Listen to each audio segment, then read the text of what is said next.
Баршаңызға сәлем, қымбатты менің оқырмандарым, арнамның қонақтары. Арнаға қош келдіңіздер. Мен бүгін шығарылым осы бір кішкене ғана блоктан тұратын болады. Бүгін біздің шаңырағымызда, яғни ініміздің шаңырағында шап-шағын той болмақшы. Інім Болатбектің баласы Райымбек пен келініміз Фирдаустың шаңырақ көтергелі жатыр. Соған екі жақтың келісімімен үлкен той болмайды, тек шап-шағын той жасайды. Соған біздер бәріміз жан жақтан келіп, жан таласып, осы бір тойдың қамына кірісіп кеттік. Тойдың жоралғылары, қаделерін өзімізше дайындап қойдық. Міне біз құдаларымызды аттандырайын деп жатырмыз. Өзімізше ілулерімізді салып жатырмыз.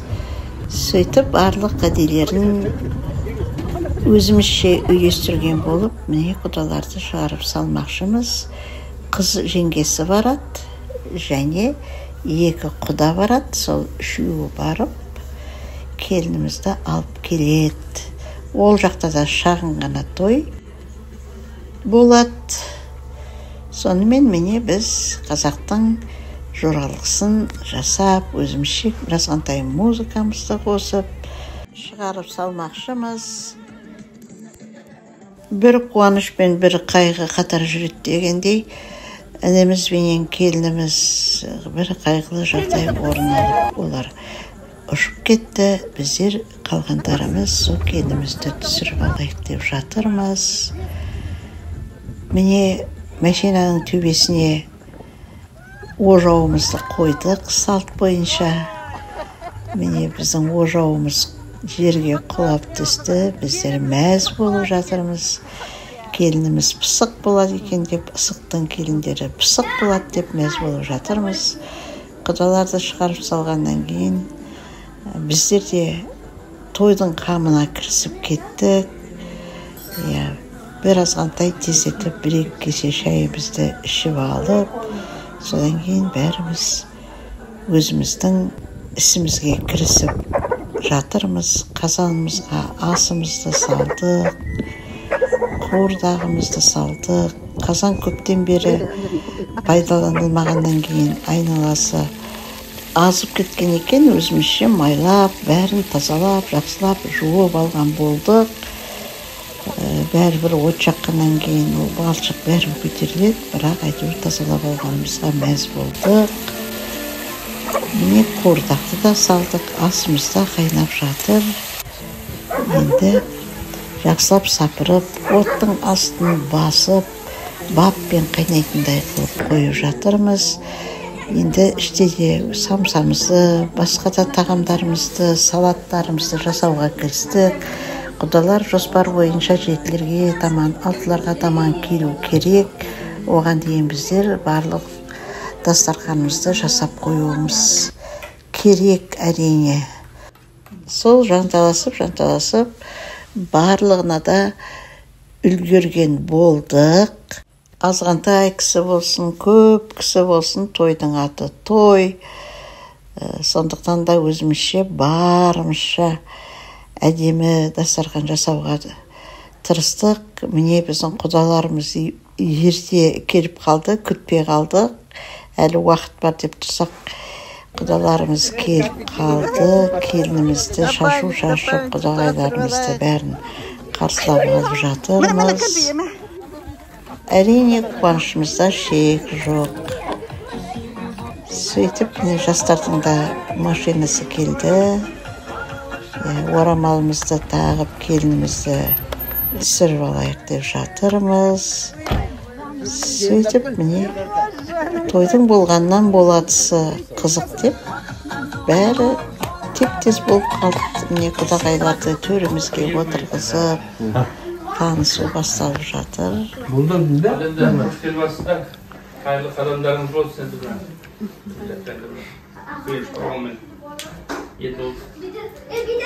Өздеріңізде сезіп жатсыздар, жоспар дейсіздер. Алда қазір жоқ енді ауылда. Сол сен барлық жиналып енді қабылдап алайық деп енді сол сіздің айтқаннан кейін сол жоспарланып қойды енді өзім еттегі. Ода оңай шаруа болған жоқ енді кеше. Онда көріп жатсыздар ғой қазір. Жаңа хабар жатпай 4-5 адам жолда. Ал келеді енді. Шағын болғанмен осы үлкен осы қазір үшендеміз. Бұдан үлкен бар еді, біздерден еді. Өзі жақсы. Сен өзі алды. Бармап көсем де. Мұндағылардың үлкен жоқ болсын. Енді сосын жаңағыдай көп ешкімді де жинағанымыз жоқ, оны ететін жоқ. Жоқ, айып жоқ олмыш. Иә, жастарды да қозғамадық, өз үлкен кісілерді де қозғамадық, жаңағыдай дегенді өзіміз қабылдап өзіміз осы семья болып деп. Онда деген қазір құда апайларыңмен өздерін таныса жатарсыңдар, достап тұрып. Мен қазір батамды берейін. Еліміз тыныш болсын, жеріміз аман болсын, мынау құдағайлар қош келдіңіздер. Алланың сәтті салған бір бақытты қадам болсын. Соның ішінде келініме аман бол Ақкөке, мынау бақыттарың ұзағынан болғайды. Осы біздің түскен шаңыраққа, ал біздер қалғандарымыз қуамыз, осының бәрі осындай лайым жақсылықта жүрек. Алдымыздан Алла жарылқасын алып.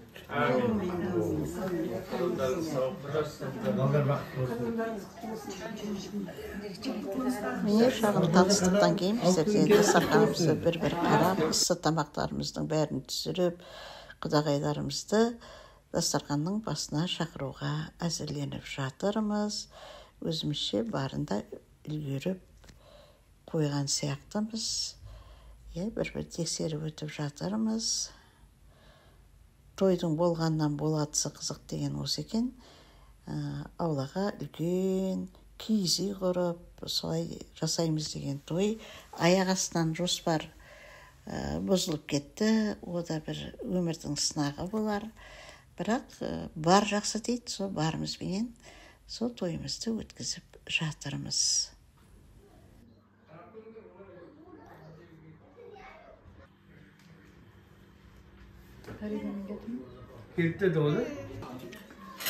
Міне біздің шағын тойымыз осылайша басталып кетті. Екі жақ бір-бірімен өзара жақсы тілектерін айтып, танысып, тамақ алып, әнімізді айтып, осындай бір керемет отырыс болды. Бастысы балалардың бақытты болуында, балалар аман болсын, бақытты болсын, үбірлі-шүбірлі болсын. Біздің еліміздің алдыңғы қатарлы жас семьялар қатарына қосылсын дейміз әрине.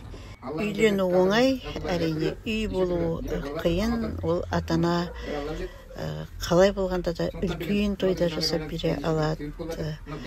Жаңағы қазіргі заман бойынша кредитке де кіріп кетіп жатады. Оның соңы қиындыққа да ұласып жатады. Кредит төлеу де оңай емес қазіргі заманда. Міне біздің балалардың өзі ешқандай кредитке кірмеңіздер. Бізге осындай шағын той ғана жарайды деп өздерінің ұйғарымы бойынша, ата-аналардың ұйғарымы бойынша осындай шағын той болды. Өте жақсы. Үлкен той жасаудан ешқандай да кемшілігі болған жоқ. Елдеріңізді көздеріңіз көрді, әртіп көзім болды. Бірақ одан әрине жауаптан құтылғысы жоқ. Өзің алып келгеннің өмірге өзін әстіп қол өтер алайын. Қош келесіздер құдағай. Құдаларың қазақ қарсы алады, жақсы болды. Өте қарапайым адамдар екен. Сенің айтқан. Асылбек құдамыз деген, мен Асылбек балысым сияқты. Үндейін деген шешім. Қайда мен Асылбек? Мына құдаларыңды сөйлете алмайсыңдар. Қалау дастархан болып айттым ғой. Соған қарап, кішкене деген ондайды көп көрмегесін деген не бола ма деп, қалай болады деп бардық бізде ойындап өте ғажап болды. Көңілдері ашық, жарқырап бәрі деген ақ ниеттерімен қарсы алды. Күлкі болды, ойын болды, ән болды. Бәрі жақсы болды. Рахмет енді. құдағайлар. Енді құдағайларыңызды алдарыңа көп таныстырып жатырмын. Жаңа бір айтып өттік қой. Мына жерде жаңа есіме қалғандар болса, қайтадан формально болса да айтып өтейік. Бірінші не ғой мынау деген. Мынау тағы да тыңдап отырыңдар. Жаңа танысып отырғанда да екі рет естігеннен артық жоқ. Құдағайларыңыз бөлсін мінекей. Танысып қойыңдар. Мынау алып келіп отырған келініміздің Фердауыстың анасы.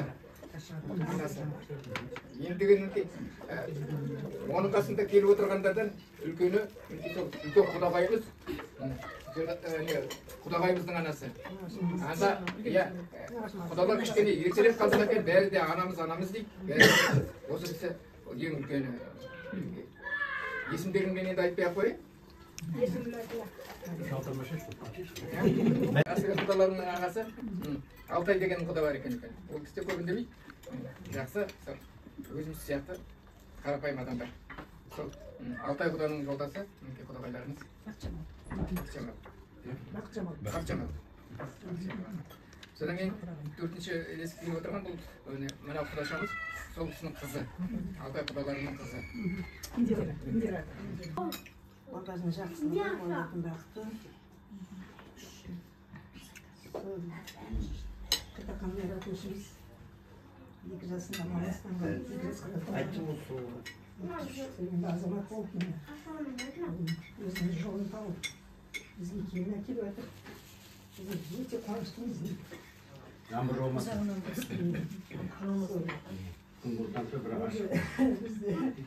айтамын, мен сөйлей алмаймын, мен сөйлесіме жылап қоямын. Қолымызды көтеріп, әңгімемізді айтып отырайық. Енді өзіміз ғой енді оңаша.